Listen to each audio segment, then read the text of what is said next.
Hello guys, assalamu alaikum. Welcome to my YouTube channel. I hope you all guys are doing well.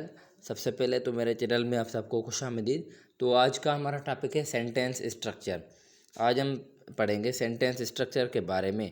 तो ये कुछ extra sentences हैं जिनको हम छोड़ देते हैं और हम जो है वो कैटेगरी ऑफ सेंटेंसेस पढ़ते हैं कि कितने यानी कि कितनी वैरायटी है सेंटेंसेस की। तो यहाँ पर है कि how do you very sentence structure.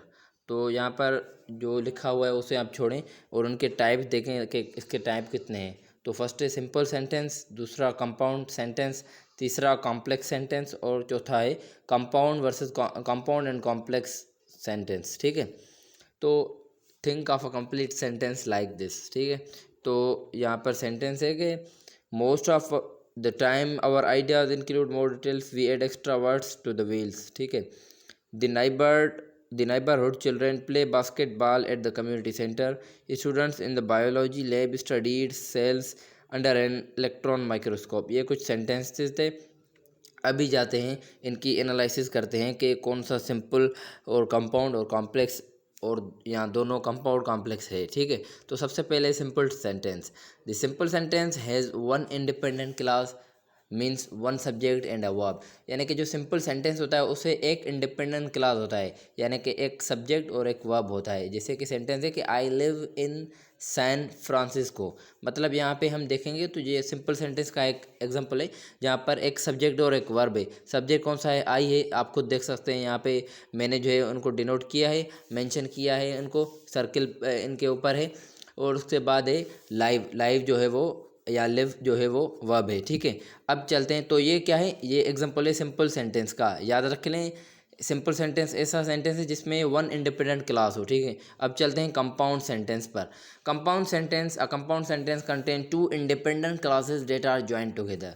अब यहाँ पे कह रहा है कि कंपाउंड सेंटेंस एक ऐसा सेंटेंस का टाइप होता है जहाँ पे टू इंडिपेंडेंट क्लासेस होते हैं, वो आपस में मिलकर इसे कंपाउंड सेंटेंस बनाते हैं। तो हम सिंपली ऐसे भी कह सकते हैं कि two simple sentences combined to form a compound sentence. ठीक है, तो हम कहेंगे कि जब दो सिंपल सेंटेंसेस मिलते हैं तो वो कंपाउंड सेंटेंसेस बनाते हैं। मगर मिलते कैसे हैं? उनके बीच एक यानी कि कंजक्शन होता है जो कि इनके बीच में जंक्शन तौर काम करता है और इन दोनों को कनेक्ट करता है। ठीक है, तो यहाँ पर सेंटेंस है she walks in the city but she lives in the suburbs. ठीक है, अगर यहाँ पर ये बट ना होता तो ये दो दो अलग अलग सिंपल सेंटेंसेस होते। ठीक है, तो अब यहाँ पे लिखा हुआ कि if there is a missing subject और मिसिंग वर्ब, अगर सब्जेक्ट मिसिंग हो या वर्ब मिसिंग हो, the sentence is considered as a fragment. यानी कि अगर कोई भी हमें जो है वो सेंटेंस मिला हुआ है तो अगर उसमें फॉर सपोज अगर सब्जेक्ट या वर्ब मिसिंग है तो हम उसे सेंटेंस नहीं बल्कि उसे हम फ्रेगमेंट ऑफ सेंटेंस कहेंगे। ठीक है, यानी कि सेंटेंस का टुकड़ा।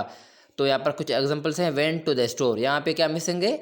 आप आई होप कि आप लोगों को समझ आ गया होगा कि यहाँ पर क्या मिसिंग है। यहाँ पर सब्जेक्ट मिसिंग है। भाई कौन गया? आई वेंट, हु वेंट या यू वेंट एक्सेट्रा। ठीक है, तो यहाँ पर दूसरे भी जुमले ऐसे हैं जिनमें किसी में जो है वो सब्जेक्ट मिसिंग है, किसी में वर्ब मिसिंग है। ठीक है, और फिर हम चलते हैं कंपाउंड सेंटेंस पर। कंपाउंड सेंटेंस यानी कि जो है यहाँ पे लिखा हुआ है कि you can make a compound sentence by joining two logically related independent classes by using a semicolon, a coordinating conjunction and a transition. ठीक है, तो सेमीकोलन का भी आपको पता है, कोऑर्डिनेटिंग कंजक्शन का भी आपको पता है। अगर आपको पता नहीं तो नीचे हैं, मैं आपको उनके बारे में बताता हूँ और ट्रांजिशन के बारे में भी आपको बताता हूँ।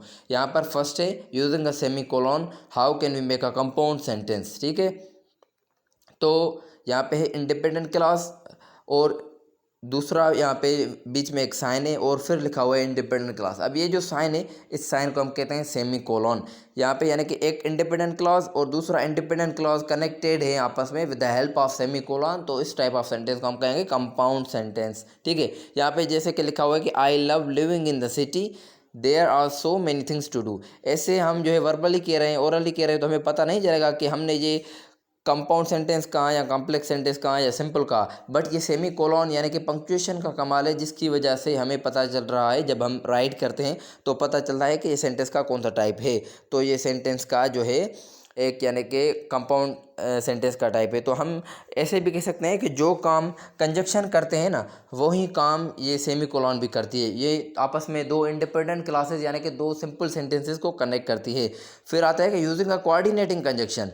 ठीक है, तो अब कोऑर्डिनेटिंग कंजक्शन यूज़ करते हुए हम जो है वो कैसे यानी कि जो है कंपाउंड सेंटेंस बनाते हैं। तो यहाँ पे लिखा होगा कि independent class, coordinating conjunction and independent clause, यानी कि दो इंडिपेंडेंट क्लास यानी कि दो सिंपल सेंटेंसेस के बीच में जब कोऑर्डिनेटिंग कंजक्शन आएगा तो हम जो है क्या कहेंगे, तो हम उसे कहेंगे कि वो एक यानी कि कंपाउंड सेंटेंस है। यहाँ पे लिखा होगा कि he couldn't watch the show, so he couldn't watch the show so he decided to tape it. यहाँ पे देखें दो इंडिपेंडेंट क्लासेस हैं और उनके बीच में जो है वो कोऑर्डिनेटिंग कंजक्शन यानी कि सो है। ठीक है, तो अब हम कहेंगे कोऑर्डिनेटिंग कंजक्शन है कौन, तो उनके लिए उनको याद करने के लिए एक सिंपल सी ट्रिक है जिसको हम कहेंगे फैन बॉयज़। ठीक है, तो फैन बॉयज़ उनका जो है वो ऐसे समझे कि एब्रीवेशन है। तो यहाँ पे लिखा हुआ है कि easy way to remember conjunctions, F for and A for N for nor, B for but, O for R, Y for yet and S for so। तो ये कुछ यानी कि कोऑर्डिनेटिंग कंजक्शन है जिसकी मदद से आप यानी कि दो इंडिपेंडेंट क्लासेस को कंबाइन करके आप कंपाउंड सेंटेंसेस बना सकते हैं। उसके बाद लिखा हुआ है क्वेश्चन। ठीक है, यानी कि ऐसे समझे कि वार्निंग या कोई नोट लिखा हुआ है कि do not use a comma every time you use the word and और but nor for so yet, यानी कि हर दफ़ा जब आप ये मेंशनड बोल्डेड वर्ड्स यूज़ करें तो कामा मेंशन ना करें। Use a comma only when the coordinating conjunction join two independent clauses. अच्छा, तो मैंने जब आपको ऊपर कहा कि सेमी कोलॉन या पंक्चुएशन में कुछ ऐसी साइंस होती है जैसे कि कॉमा, सेमी कोलॉन वगैरह या कोलॉन वगैरह, ये आपस में जो है दो इंडिपेंडेंट क्लासेस को कंबाइन करने में काम करती है, किसका, कंजक्शन के तौर पर काम करती है। तो यहाँ पर कह रहा है कि जब आप कामा सिर्फ उसी सूरत में यूज़ कर सकते हैं जब आप दो इंडिपेंडेंट क्लासेस को कंबाइन करके आप बनाना चाह रहे हो आपके अपने कंपाउंड सेंटेंसेस। ठीक है, तो यहाँ पर लिखा हुआ है कि simple sentence the necklace was beautiful but expensive. तो यहाँ पे देखिए जैसे कि बोल्डेड वर्ड्स में लिखा हुआ है कि do not use comma every time when you use these bolded words and और but nor for so yet. ठीक है, तो इन बोल्डेड वर्ड्स से बट यहाँ पे यूज़ हुआ है, तो हमने देखे यहाँ पर कॉमा यूज़ नहीं किया है क्योंकि ये वर्ड्स यूज़ हुए हैं तो हमें कॉमा की ज़रूरत नहीं। हाँ, अगर हम चाहते हैं कि इसी सेंटेंस को जो है हम कंपाउंड सेंटेंस में कन्वर्ट करें तो हम जो है वो बट को रिमूव करें, सिर्फ और सिर्फ सेमी कोलन या कॉमा या कोलन वगैरह यूज़ करेंगे तो ये जो है वो यानी कि हो जाएगा कंपाउंड सेंटेंस। ठीक है, तो ये भी आपने सीख लिया। और देखें इनमें ये जो सेंटेंस है द नेकलेस वॉज ब्यूटीफुल, अब ये क्या है, ये एक इंडिपेंडेंट क्लास है। अगर ये जो बट एक्सपेंसिव वाला पोर्शन हम काट लेते हैं तो ये क्या बन जाता है, एक सिंपल सेंटेंस बन जाता है। अब देखें कि बट के नीचे लिखा हुआ है कि no comma not an independent clause, यानी कि कामा की ज़रूरत नहीं है क्योंकि ये एक इंडिपेंडेंट क्लास नहीं है। ठीक है, लिखा हुआ है कि quick comma lesson only use a comma to separate two independent clauses joined by conjunction. अब हम किस सूरत में कामा यूज़ कर सकते हैं, जब हम यानी कि टू सेंटेंसेस को, टू इंडिपेंडेंट क्लासेस को सेपरेट करना चाहते हैं जो कि कनेक्टेड है with the help of conjunction. ठीक है, फिर हम आगे चलते हैं, ये आप खुद पढ़ लीजिएगा, यहाँ पर सेंटेंसेस वगैरह लिखे हुए हैं। यहाँ पर लिखा हुआ है तीसरा मेथड यूजिंग अ ट्रांजिशन। तो यहाँ पर लिखा हुआ है कि independent clause, transition and semicolon and comma and then independent clause. First of all independent clause, then semicolon, then transition, then comma, then independent clause. Then sentence is here that I love San Francisco. Then we have used the semicolon and then the transition and then the comma. Then the sentence is I hate the traffic. तो यहाँ पर जो complete जो है वो sentence बनेगा वो ये बनेगा I love San Francisco, however I hate the traffic. ठीक है, तो यहाँ पे आई लव सैन फ्रांसिस्को क्या है, एक इंडिपेंडेंट क्लास है, वो कनेक्टेड है दूसरे सेंटेंस जो कि आई हेट द ट्रैफिक है उससे विद हेल्प ऑफ ट्रांजिशन। तो इसकी मदद से जो इसे भी जो है वो हम बना सकते हैं ये कंपाउंड सेंटेंसेस।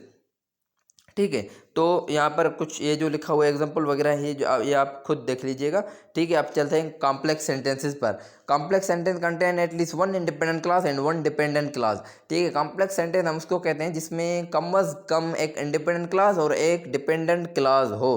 ठीक है, और ये जैसे कि John can not set up his typewriter. ठीक है, कि भाई ये क्या है, ये एक इंडिपेंडेंट क्लास है। और डिपेंडेंट क्लास है because the wall was no outlet. अब हमें ये कैसे पता चला कि ये जो है डिपेंडेंट क्लास है या ये इंडिपेंडेंट क्लास है? ये क्लियरली लिखा हुआ है, आप खुद भी देख सकते हैं येलो कलर की मदद से कि इंडिपेंडेंट क्लास ऐसा क्लास है जिसमें कोई भी यानी कि conjunction particularly subordinating conjunction use नहीं हुई है, ठीक है। और subordinate conjunction for example therefore, however, because और मोर एवर, ये जो है ये एग्जांपल है, या अल्दो, ये जो है ये सारे एग्जांपल है सबऑर्डिनेटिंग कंजक्शन के। और कोऑर्डिनेटिंग कंजक्शन के एग्जांपल कौन से हैं? फैन बॉयज़ वाले, याद कर लेना, ऊपर मैंने बताया है, ठीक है।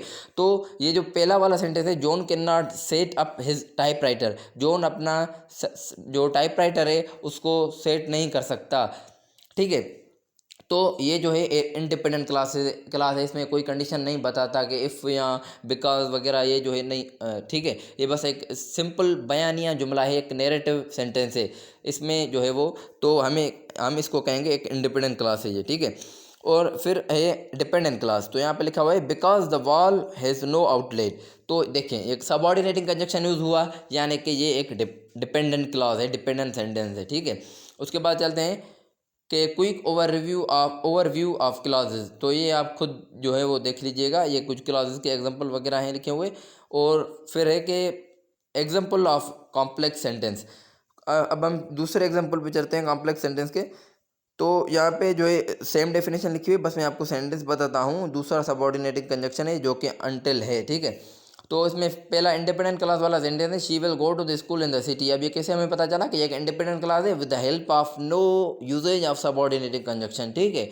और दूसरा है डिपेंडेंट क्लास, तो हमें उसका कैसे पता चला कि this is the dependent clause because there is a subordinating conjunction which is used, that is until.